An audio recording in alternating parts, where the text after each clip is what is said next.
पंडित सुंदरलाल की जो रिपोर्ट हैदराबाद के बारे में है, तारीख है, यानी उसमें आजकल बड़ा अजीब व गरीब ज़माना है कि आप तारीख को नहीं कोट कर सकते,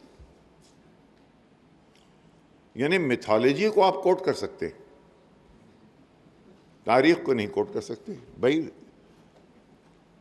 पंडित सुंदरलाल की रिपोर्ट है, यहाँ पे पुलिस एक्शन नहीं था, मिलिट्री एक्शन था, उसमें मैं न जाऊंगा। जवाहरलाल नेहरू और सरदार पटेल में बड़ा अनबन हुई उसके ऊपर, लेकिन मान गए जवाहरलाल। क्यों? प्राइम मिनिस्टर बनना था, माउंटबेटन ने देख लिया था इनमें आपस में डिफरेंसेस हैं, उनको एक्सप्लॉइट करके अंग्रेज़ की समझ में ये आ गया था कि हमको अब, देखिए सिचुएशन बदल गई थी दुनिया की। अब आप लोगों के लिए ये ज़रा सा कॉम्प्लिकेटेड है, लेकिन दुनिया की सूरत बदल गई थी। वो ये था कि 1945 में जंग ख़त्म हुई और 1945-46 में कोल्ड वॉर शुरू हो गई, यानी सोवियत यूनियन एक तरफ और वेस्टर्न पावर्स एक तरफ। जंग दोनों मिल के लड़े थे, हिटलर को दोनों ने मिल के हराया था, लेकिन वो एक रकाबत पैदा की गई, वेस्टर्न अलायंस का एक हिस्सा बन गया, यानी यही तसव्वुर था, इसीलिए बनाया गया था। उनका खेल ये था। मुसलमान समझ रहे थे कि हम बहुत गहरा खेल कोई खेल रहे हैं, और यहाँ लोगों को हुकूमत मिल गई। अब ये कि उसमें 180 मिलियन का क्या होगा वो देखा जाएगा। ये इतनी बातें मैंने मौलाना के हवाले से, अगर पढ़ूं तो बहुत वक्त गुजर जाएगा। मौलाना कहना क्या चाह रहे थे? कहना ये चाह रहे थे कि देखो, अगर तुमने इसको बांटा, मौलाना की स्पीचेस हैं, अब तो वो यूट्यूब पे है एक आध स्पीच, वो आप सुनाइए लोगों को। तकरीरें हैं, ऐसा मुकर्रर नहीं था, पार्टी में नहीं था कोई।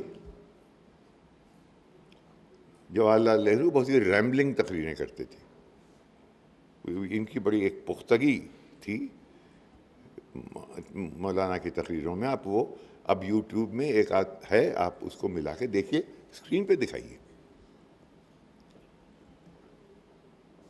वो ये उन्होंने जो कहा हुआ क्या, बिल्कुल जो वो कह रहे थे उन्होंने अपनी ज़िंदगी में देखना शुरू कर दिया। और जवाहरलाल इज्जत बहुत करते थे, लेकिन निभा नहीं पाए दोस्ती को। अभी इज्जत यानी वाहिद इंस्टेंस है जबकि प्राइम मिनिस्टर ऑफ इंडिया शाम के वक्त खुद एजुकेशन मिनिस्टर के घर जाए। मौलाना बहुत ही रिक्लूस किस्म के आदमी थे, बहुत कम लोगों से मिलते थे, इसीलिए वो मास लीडर नहीं थे, वो मास पब्लिक इंटेलेक्चुअल थे। वो मिलते ही नहीं थे लोगों से। शाम के वक्त जवाहरलाल उनके मशवरे के लिए, उनकी सोहबत के लिए शाम को हफ्ते में एक दफ़ा यकीनन, वरना कई दफ़े उनके पास जाते थे। ये इज्जत थी, मगर दोस्ती निभाना सियासत में बड़ा मुश्किल होता है, और वो नहीं निभा पाए। ये वाक़या है। मौलाना मिनिस्टर हैं। अब एक और आपके सामने एक चीज़ रखूँगा और फिर अपना इस तकरीर को ख़त्म करने की कोशिश करूँगा। राकेश कुमार प्रूति ये नेशनल आर्काइव्स के डायरेक्टर थे। मौलाना की आदत थी बिल्कुल हर चीज़ पक्की पुख्ता होना चाहिए। अंग्रेज़ी उनकी ज़बान नहीं थी, उर्दू थी, फ़ारसी थी, अरबी थी। तो वो ख़त, इंटर डिपार्टमेंटल ख़त, ख़ुद अपने हाथ से जो इम्पोर्टेंट होते ख़ुद तहरीर करते थे, और फिर उनका अमला उसको ट्रांसलेट करता था। ताकि कोई झोल ना आ जाए।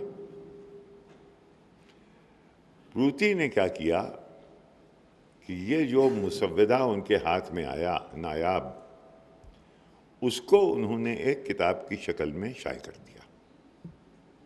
उसका नाम है आसार आज़ाद। अजीब व गरीब चीज़ें हैं उसके अंदर। जवाहरलाल नेहरू ने तकरीबन अपने हाथ से हैंड पिक किया था लाल बहादुर शास्त्री को कि मेरे बाद ये होंगे। हुए। 1965 की जंग जब हुई तो पहले प्राइम मिनिस्टर हैं जिन्होंने राष्ट्रीय स्वयंसेवक संघ को जितने भी लोकल डिफेंस, क्या कहते हैं वर्ड है जिसके लिए, जी नहीं, वो डिफेंस की कमेटीज जो थी वो सब आरएसएस को दे दी बुला के गोलवाल कर। ये जवाहरलाल, तो क्या पंडित जी दोनों तरफ सड़क के खेल रहे थे, अंदाजा नहीं होता। अब मौलाना ने खत लिखा है,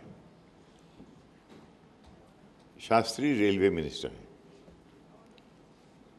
एक अब्दुल रहमान नाम का, उन दोनों में एक एग्रीमेंट ये था कि भाई तुम पाकिस्तान की बगाबरा, एक अफरा तफरी का आलम था कि ये पाकिस्तान जाएगा, अगर वहाँ नहीं समझ में कुछ आई बात ही वापस आ जाएगा, इसका गांव फला जगह,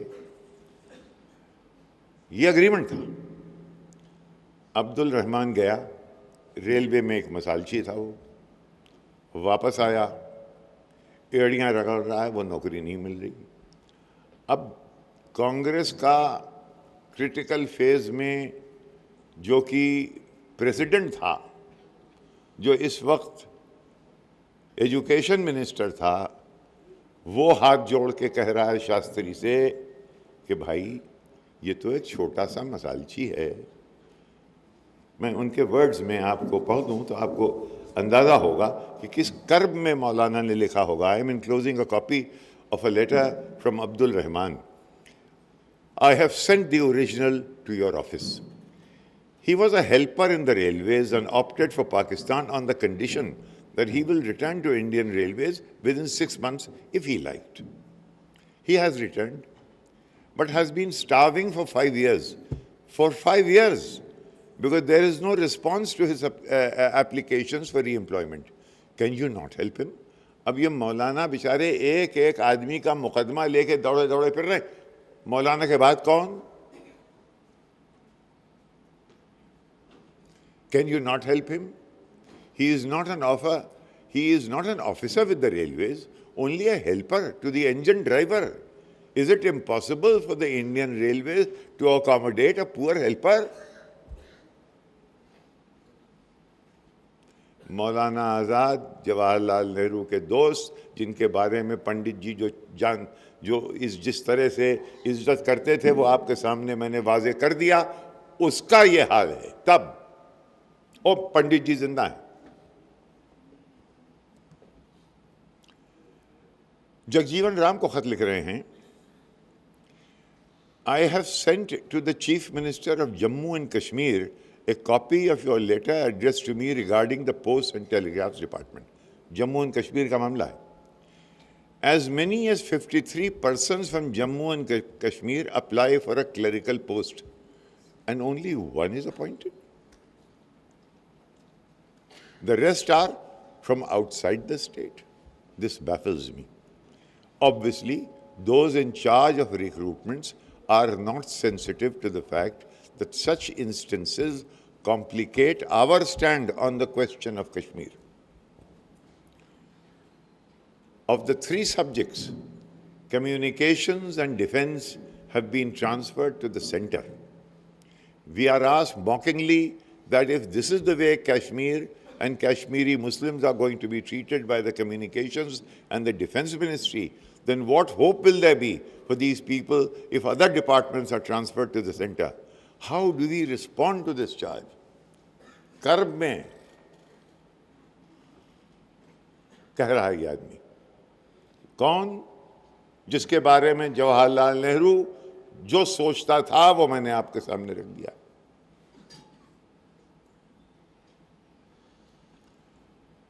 भीमसेन सच्चर प्राइम मिनिस्टर थे, चीफ मिनिस्टर पंजाब के, एक बस, ज़्यादा नहीं, वरना बहुत से दस्तावेज हैं। ये इशारा आप तालिब इल्म हैं, आप अपने कंप्यूटरों पे जाइए, पढ़िए, देखिए, रिसर्च कीजिए।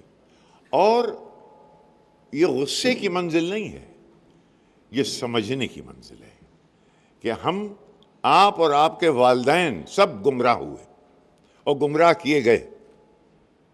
हम समझ कुछ रहे थे, हुआ कुछ। अब ये एक भीमसेन सच्चर को लिख रहे हैं, last year I had drawn your attention to the sad state of mosques in Punjab. अभी तक खाली पड़ी हैं, उनमें गाय बकरियां बांधी हुई हैं, कुछ करो। कोई जवाब नहीं आया। दूसरा खत आप कहते हैं,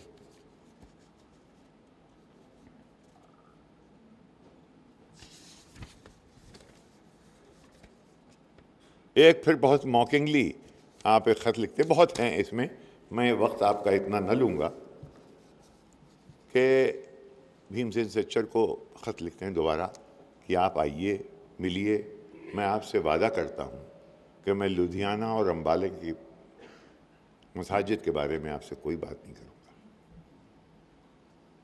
अगर आप इस वजह से मुझसे गुरेज कर रहे हैं तो वो ना करें। ये है बहनों, भाइयों, दोस्तों, और इसमें हिंदू मुसलमान का नहीं है मामला, इसमें मामला है उन पॉलिटिकल ऑर्गेनाइजेशंस का जिन्होंने आपसे कहा कुछ और किया कुछ। जो हमारे गांव में कच्ची सड़क काटी जाती है, वो सड़क उन्होंने काटी, उस पे अब डामर डाला जा रहा है, उसको कंसोलिडेट किया जा रहा है। कोई नई चीज़ नहीं है। अब अगर आप कभी और ज़्यादा वक्त होगा तो मैं आपको और भी बातें बताऊंगा। और शिकायत उन्हीं पॉलिटिकल तंजीमों से जिन्होंने हमें और हमारे बुजुर्गों को गुमराह किया। इतने मासूम थे कि वो समझे। अब बताइए, आप किसी से पूछिए, कांग्रेस सेकुलर सेकुलर सेकुलर, भाई कांग्रेस में कौन सेकुलर है, एक नाम तो बताओ। नेहरू, अच्छा फर्ज करो नेहरू नहीं है, दूसरा नाम बता दो, किसी से पूछ लो। भाई ये सेकुलर सेकुलर बहुत है, कहां, कौन? जवाहरलाल, इंदिरा गांधी। अरे भाई अच्छा फर्ज करो कि ये नहीं है, ये तो बहुत बड़ी तंजीम है, हिंदुस्तान तो बहुत बड़ा मुल्क है, 1.25 बिलियन लोग यहाँ रहते हैं, उनके लीडर्स हैं, एक तो बताओ, दूसरा नाम। नेहरू।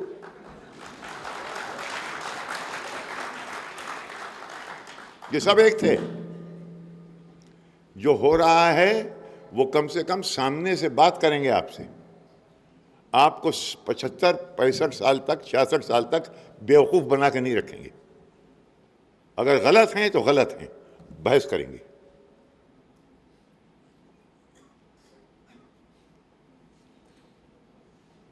सिर्फ मैंने कोई ये इश्तियाल अंगेज़ तकरीर करने का मेरा इरादा नहीं था, लेकिन क्योंकि मौलाना आज़ाद के हवाले से बात हुई है तो मैंने सोचा कि आपको ये बता दूं कि मौलाना आज़ाद कितने आखिर में लेट डाउन किए गए। ये तो कुछ टोकनिज़म है कि ये गनीमत है, भला गर्दिश फलक की चैन देती है किसे इंशा, गनीमत है कि हम सूरत यहाँ 2-4 बैठे हैं।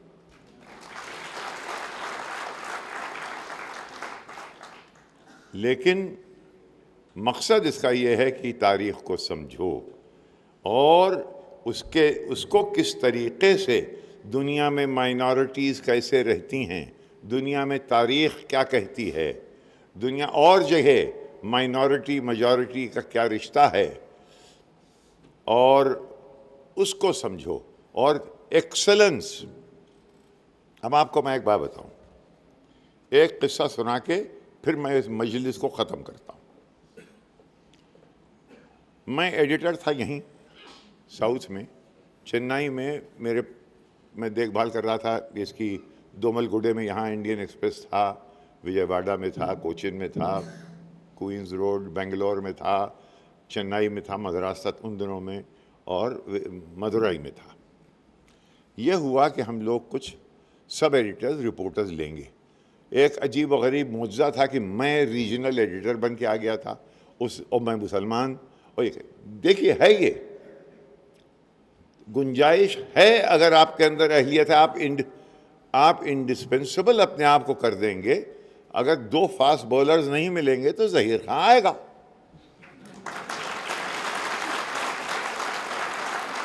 तो एक्सेलेंस की जरूरत है,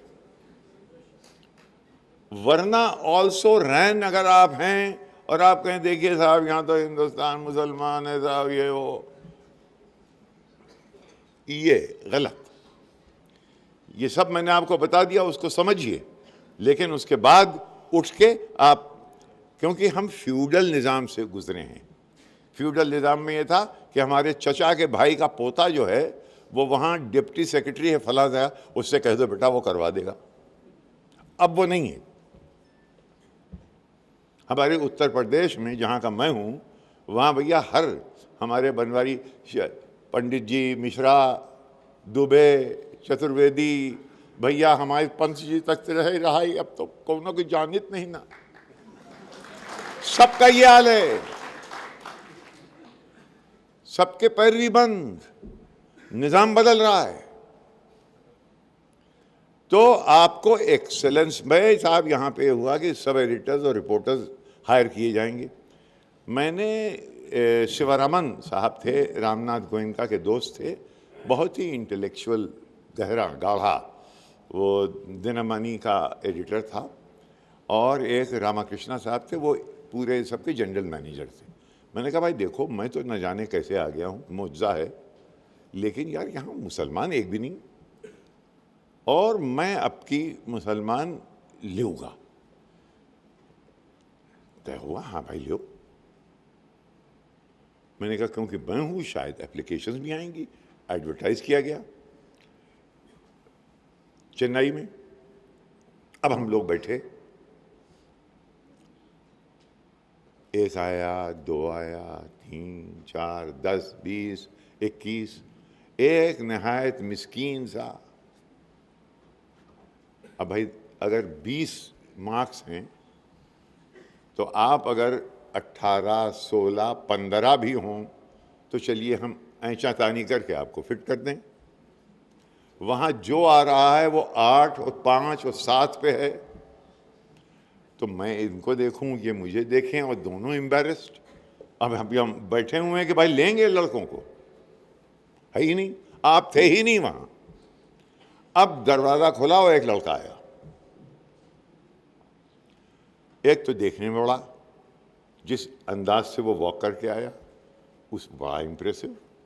फिर गुफ्तगू हुई और अच्छी, फिर सवाल जवाब हुए, हर सवाल का जवाब। अरे हमने कहा यार ये तो हमारी, अगर ऐसे ही 4-6 मिल गए तो हमारा काम हो गया। बगैर आओ देखा न ताओ, उसका नाम था गुलफराज, नाम भी बड़ा अच्छा लगा, ले लिया था। महीने भर के अंदर गुलफराज इंडियन एक्सप्रेस छोड़ के सामने हिंदू में चले गए, माउंट रोड महाविष्णु, वो वहाँ पे बड़ा अखबार था, ज़्यादा बड़ा था उन दिनों में, वहाँ चला गया। मैंने कहा देखो होनहार है, जाएगा, चलो इस कम से कम सीढ़ी पे हम लेके तो आए। वहाँ से वो छोड़ के साहब चला गया दिल्ली, और वहाँ इंडिया टुडे का स्पोर्ट्स एडिटर हो गया, और वो टीवी पे बहुत देर चमका। वहाँ पे एक इज़राइल के एम्बेसडर जो हैं, उनका उन दिनों में रहाइश थी अशोका होटल के एक स्वीट में। उन्होंने खाने पे बुलाया तो हम गए। वहां देखा तो गुलफराज साहब मौजूद है। आइए, कम सर। तो मैंने कहा, मैं गया, उसने बिठाया टेबल पे, इसराइली एम्बेसडर। मैंने कहा, गुल्लू इधर आओ, ये तुम यहां क्या कर रहे हो? कहने लगे, you didn't know sir, I am a जू। आदाब। गुलफराज एज़ेकियल उसका नाम था, वो दबा गया नाम शुरू में और ये निकला। तो सवाल ये नहीं है कि वहाँ जगह नहीं है, आप आइए। आप अभी इस वक्त अकबरुद्दीन है, प्राइम मिनिस्टर जा रहे हैं। प्राइम मिनिस्टर को आप जानते हैं कि साहब वो उनको ये पसंद है, ये नहीं पसंद है। अकबरुद्दीन को रिप्लेस नहीं कर पा रहे हैं, वो स्पोक्समैन है। अभी म्यांमार जाएगा, उसके बाद जाएगा वो ऑस्ट्रेलिया, उसके बाद उन्हीं के साथ जाएगा फिजी। अभी सब होके आया है। उसके बाद जनाब हमारे अमेरिका, बहुत इंपॉर्टेंट इशू है। तो अमेरिका प्राइम मिनिस्टर ऑफिस में जो लड़का जिसकी देखभाल कर रहा है उसका नाम है जावेद अशरफ। बहुत होनहार। देखिए, हुनर शर्त सलीका है हर एक अम्र में, ऐब भी करने को हुनर चाहिए।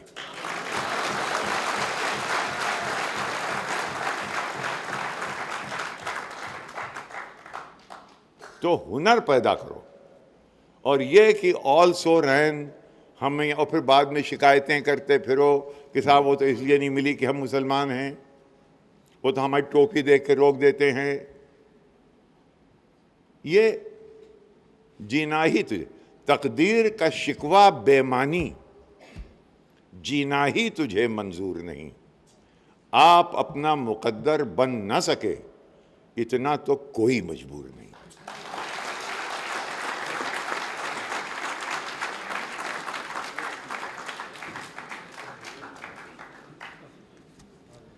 बहुत शुक्रिया जनाब सईद नकवी साहब। मुमताज़ सहाफ़ी दानिश्वर अपना तौसीई खुतबा पेश कर रहे थे। आपने कई हक़ाइक़ से, बल्कि कई तल्ख़ हक़ाइक़ से पर्दा उठाया। मैं आपका ममनून मशकूर हूँ। हमारे स्टूडेंट्स हैं, हमारे तलबा हैं, इनके लिए एक मशअल राह है आपकी शख्सियत और आपका लेक्चर। मैं इस सिलसिले को आगे बढ़ाऊँगा शेखुल जामिया साहब की इजाज़त से कि स्टूडेंट्स हैं और ख़ासकर MCJ के स्टूडेंट हैं, मास कम्युनिकेशन जर्नलिज़म के, अगर वो सईद नकवी साहब की मौजूदगी का फ़ायदा उठाकर कुछ उनसे सवाल करना चाहते हैं तो सवाल कर सकते हैं। नहीं, अभी अभी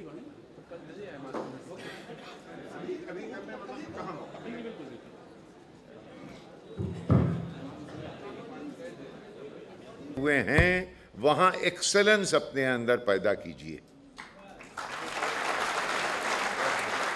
अगर आप दिन में 3 घंटे पढ़ते लिखते हैं, आप 13 घंटे पढ़िए लिखिए। आपको कोई छोड़ नहीं सकता, आपके बगैर ये चल नहीं सकते। लेकिन अगर आपके अंदर एक एहसास कमतरी बढ़ गया कि भाई हम तो मुसलमान हैं, ये तो पार्टी है हिंदुओं की, ये तो कहते हैं गणपति का सर जो है वो प्लास्टिक सर्जरी से लगा, इनमें मत पढ़ो। तो मैं एक गुर की बात बताता हूं। बहुत से मसले ऐसे होते हैं जो कि हमारे तुम्हारे बीच में हैं, अब वो आ जाते हैं तो उसको शिया सुन्नी कर देते हैं।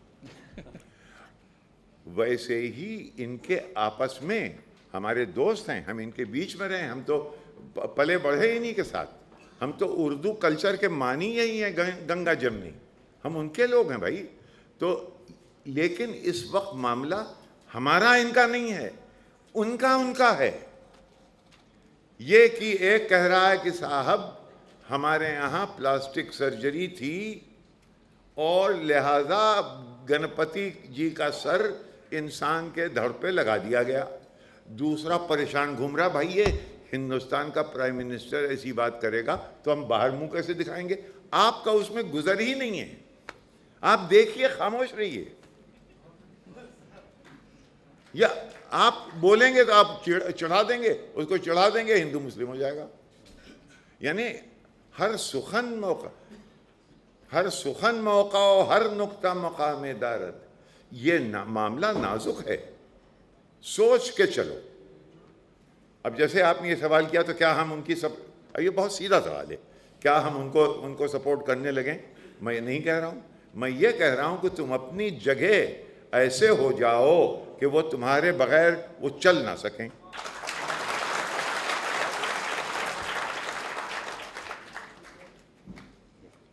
ये है।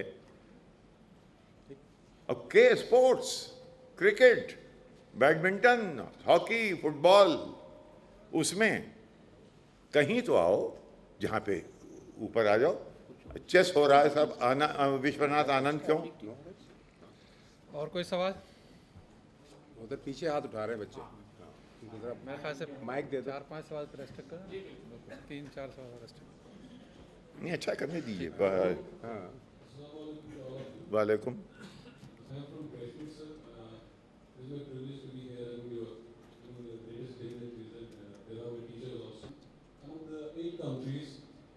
ही ने, मेरे पास वक्त नहीं था वरना मैं आपको बताता। उन्होंने कहा था कि ये मुल्क रहेगा नहीं, इसमें है, कहिए तो मैं पढ़ के बता दूं आपको। ये मुल्क जिस तरह से बनाया जा रहा है ये रहेगा नहीं, उन्होंने ये कहा है। बल्कि उनकी एक पेशीन गोई तो पूरी हो गई, कहने लगे कुछ ही दिनों में बंगाल अलग हो जाएगा। हो गया, क्योंकि मजहब के बुनियाद पे अगर लोग हो जाते तो यहाँ से लेकर अफ़गानिस्तान के बाद ईरान, ईरान के बाद तुर्की, तुर्की के बाद यहाँ से मगरिब तक, मोरक्को तक, मौरितानिया तक सब नमाज पढ़ रहे हैं, सब में रकाबतें हैं, एक दूसरे की जानी दुश्मन हैं। मजहब से देश मुल्क नहीं बनता, मुल्क बनता है कॉमन एस्पिरेशंस से। मुल्क बनता है मजहब के बिना। मजहब, आप घर में नमाजें पढ़िए, जुमा करिए मस्जिद में, फसाद ना करिए। लेकिन आप ये समझिए कि ये उसका भी मुल्क है और आपका भी मुल्क है। आप उसकी इबादतों का एहतराम करिए और वो आपकी इबादतों का एहतराम करे, और ना करे और अब अभी आप ज़रा सा अगर कमज़ोर हो तो खामोश हो जाओ। ज़रा किसी हद तक सब्र काम आता है, सब्र काम आता है। सोचो, रिएक्ट मत करो। कोई ईंटा फेंके तो ईंटे का जवाब ईंटा नहीं है। रुको, सोचो, 10 तक काउंट करो, हमारे यहाँ कहते थे। जवाब देने से पहले 10 गिनो, फिर जवाब दो। ये वरना प्रोवोक तो किए जाओगे, क्योंकि एक वोट को तैयार करने का तरीका ये है कि साहब हम तुम्हारे खिलाफ हैं। वो कहें देखो ये तो सब एक मिल गए हैं, चलो तुम सब मिल जाओ, तो वो तो मेजॉरिटी है। वो मौका ही न दो। अपने काम से काम रखो। ये समझ लो कि वो जिन्होंने आपको सब्ज बाग दिखाए थे वो झूठे थे, इसका आपको अंदाजा हो जाना चाहिए। अब तक आपको ऐसी जगह डाल के गए हैं जहां पे मैंने कहा ना कि सड़क उन्होंने ले की है, उस पर डामर डाला जा रहा है बस, और कोई फर्क नहीं है। लेकिन ये कि अब वो डिटेल की बातें हैं, फॉरेन अफेयर्स, कश्मीर, हिंदुस्तान, हिंदू मुस्लिम, लेकिन बुनियादी चीज़ ये है, अपने पे भरोसा रखो, मेहनत करो, इग्नोर नहीं किए जाओगे।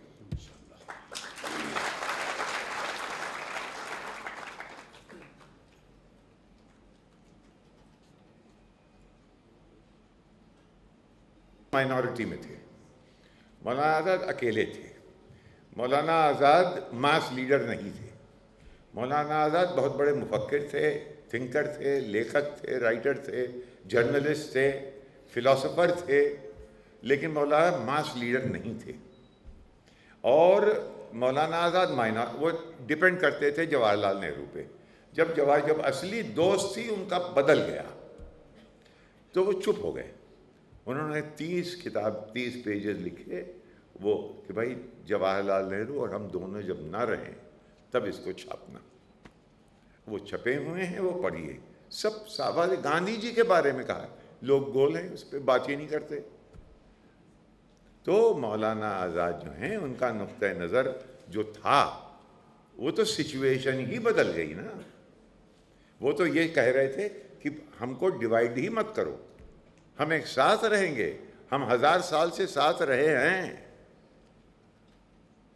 और अगर डिवाइड करोगे तो नुकसान उठाओगे, वहां तो ज्यादा होगा। और यहां जो हो रहा है आप देख रहे हैं, क्योंकि आप पटरी गलत पकड़े हुए थे। आपको भाई यहूदी दुनिया में कितने हैं, कितने हैं बताओ?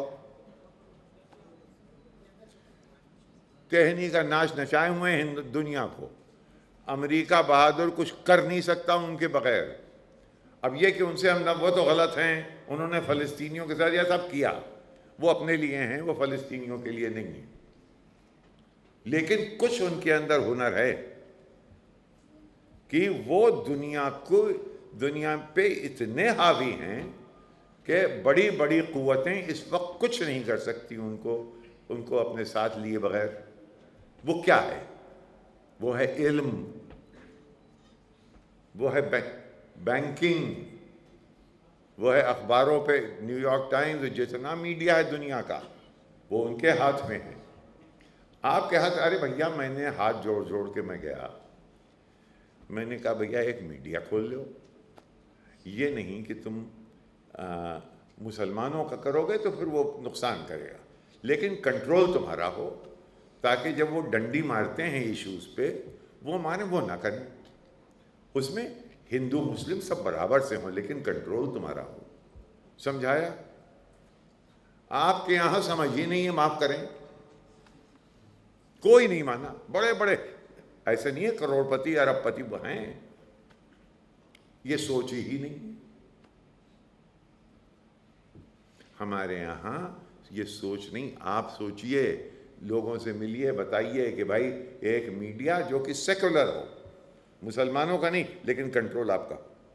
जब वो यहाँ पे आप जब देखते हैं चाँव चाँव होती है, उसमें जहाँ इशू हुआ वो आपके खिलाफ डंडी मार देगा, आप रह गए, आपके पास है ही नहीं।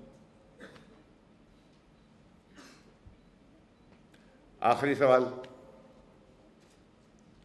जी, आप फरमाएं। मेरा सवाल ये है कि या नहीं, आप पूछ रही हैं, कैसे पूछना? आप पूछ रही हैं जी। One second, take a mic, ताकि और लोग भी सुने। if and नहीं नहीं नहीं नहीं, वो इशू दूसरा है। ये कि अगर वो मास लीडर होते, एक अकेले, वन स्वॉलो, अंग्रेजी में कहावत है, one swallow does not a summer make. वो उनके साथ तंजीम नहीं थी। वो उस वक्त क्या हुआ कि अंधेरे कमरे में आपने एक बेबी कॉल्ड पाकिस्तान जिना के हाथ में दे दिया, वो देख रहा है, एकदम से आपने बत्ती ऑन कर दी, देखो ये पाकिस्तान मांग रहा, दो दो दो। ये हुआ। अब वहां वो कह नहीं सकते कि हम लोग बेवकूफ़ी में बन गए कि हमने साहब पाकिस्तान जो है तो साहब उनकी दांव था, वो कैसे कहें? इसमें तीनों लोगों की गलतियां थीं, मुस्लिम लीग, लेकिन कांग्रेस की लीडरशिप का। बाकी सब तो बहुत तारीख की बात है, लेकिन हमारे साथ जो है मौलाना आज़ाद की मासूमियत ये थी कि वो समझे कि सिर्फ एक जवाहरलाल की बुनियाद पे, वो समझे किसी तरीके से ये बच जाएगा, शिराज़ा पूरा, ये हिंदुस्तान एक रहेगा, ये वो समझ रहे थे। जब हो गया तो रोए हैं वो, और दो लोगों ने अपोज किया है पार्टीशन को। कांग्रेस वर्किंग कमेटी 14 मई, ऑल इंडिया कांग्रेस कमेटी की मीटिंग 14 जून 1947, एक मौलाना आज़ाद, एक खान अब्दुल गफ्फार खान। गांधी जी तो अपना चुपचाप चले गए, लेकिन गांधी जी मान गए थे कि हाँ पार्टीशन के बगैर कोई रास्ता नहीं है। सरदार पटेल ने कह दिया था कि पार्टीशन दो मुल्क हैं, India and two nation theory, Hindus and Muslims are two nations, ये है।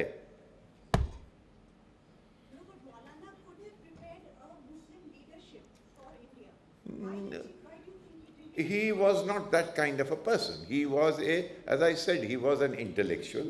और वो जिन लोगों से उनकी बनी, वो मास लीडरशिप में नहीं थे। उलमा को जानते थे। अब उलमा और मुल्ला में बड़ा फ़र्क है।